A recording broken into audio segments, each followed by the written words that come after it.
sis! Nasakay kami ng tram. Hi! Kami na naman. Kami na naman. Ayan yung tram. Ayan, first time po natin ma'am. Alright. Shoutout po sa inyo Tara, lahat. itutor ko si Al.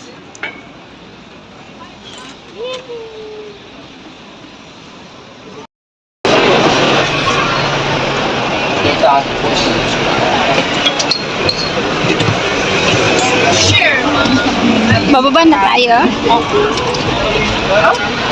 Ay, walang bayad yun. Thank you. Libre pa lang kayo.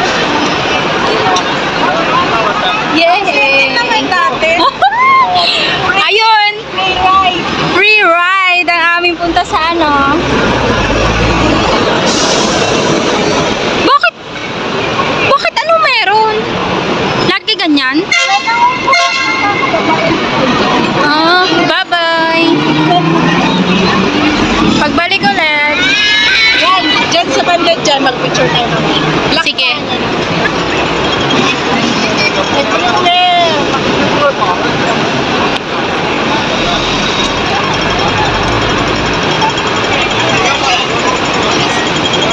Sentral na ba to?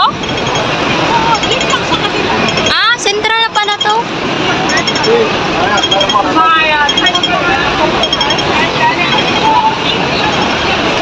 Building. Ito pa ng one side. Ganito yung mga sitwasyon pala ng ating mga kababayan dito. Diyos ko. Ganito pala ang sitwasyon dito. Ayan, first time ko po makarating dito. Wow. Ito yung mga pahingahan tuwing linggo, every Sunday ng mga kapwa natin OFW na ganito kahirap yung sitwasyon. Akalain mo yung kumikita sila ng malaking halaga kapalit ng ganitong sitwasyon na pagpahinga. Para lang sila makapagpahinga, pumupunta sila sa ganitong sitwasyon, sa ganitong area. So, ayan, na-experience ko po yung hirap.